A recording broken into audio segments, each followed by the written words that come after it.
Ariketa honetan berriz, bi MOSFET, N-MOSFET transistore, horrela serien jarrita. Ematen dizkiguti bakoitzaren parametro guztiak, K eta VTH, biak ezberdinak dira, K ezberdinak dira, VTH ere bai, eta eskatzen digute tensio eta intensitate guztiak kalkulatzea. Ariketa guzti hauetan, beti suposatu behar dugula, asetuta egon behar direla.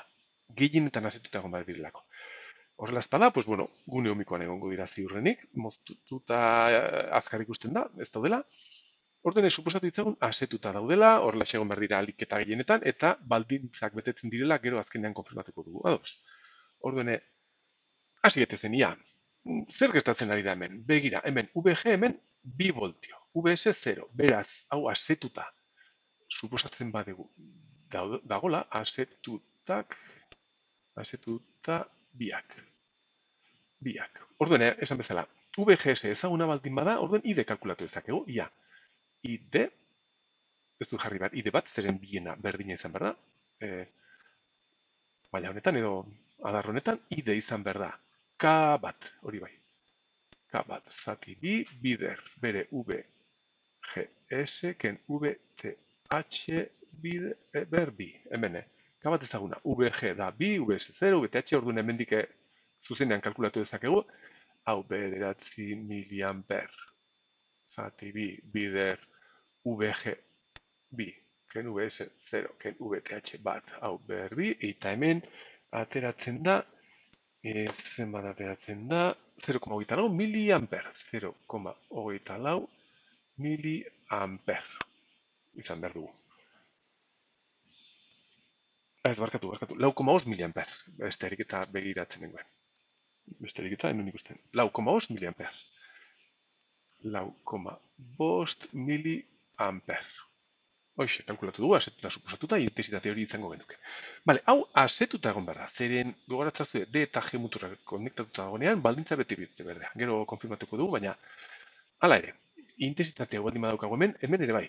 ID honena izan behar da berdina. Hemen ere bete behar zaigu ekuazio hau, beraz, hemen zer gertatu ez zaigu, orain zer ez dakigu. Orain ID badakigu, K badakigu ere bai, VGS da ez dakiguna, orduen transistore horretan, naizta, lehen da bizikoan, M bat, eta M bi honetan sartzen baldin ditugu bere balioak, hau izan behar dugu. Pasatzen zaien intensitatea, 4,5 miliamper. Berdin, K2, kasu honetan da 4 miliamper, zati voltio berbi. Zati bi, bider, bere VGS, kasu honetan ez dakiguna, VGS ez dakigu, VGS ez dakigu, ez ezaguna, VTH ematen digute, eta jarriko bere balioa, VTH kasu honetan bi, berbi,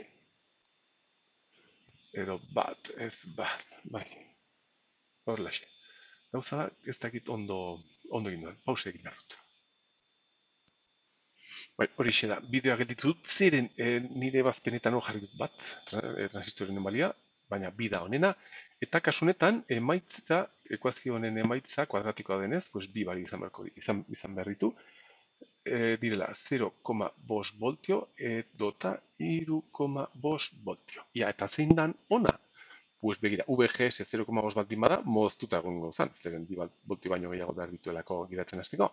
Beraz, hau ez da baliagarria, baina hau bai, VGS 3,5 voltio baldin badira, VG kasu honetan 9 voltio direnez, eta VGS 3,5 direnez, VS izan behar dira 9 ken hemen erortzen dena, hemendik onutza.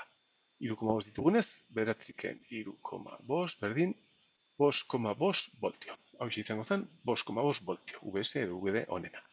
Eta usteot denak kalkulatu ditugu da, intensitatea biena hau, VS da honen VD, eta horren geldituko zen konfirmatzea asetuta daudela bi transistoreak. Ia, M bat, transistorea asetuta dago, ikusi dezagun, bere VDS altua da, VGS ken VTH baino altuagoa da, begiratu dezagun. Ia, bere VDS da, VD 5,5.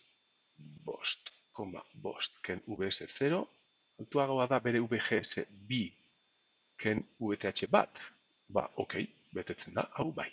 Eta M2 hemen ere bete behar da derrigor, zeren bere VDS kasu honetan da. VDS da bederatzi ken 5,5, ez? VD bederatzi. VS bost koma bost. Hau dela, 3,5, claro, 3,5. Hau da bere VGS 3,5. Ben kalkulatu dugula. Ken, bere VTH bi, eta hemen ere betetzen da. Hemen, daukagu hemen bitxuin, beratzen buz, 3,5, 1,5 baino altuagoa. Ba bai, ok, biek asetuta daude, beraz, betetzen dira, baldintzak eta maitzak hauexek izango ziren.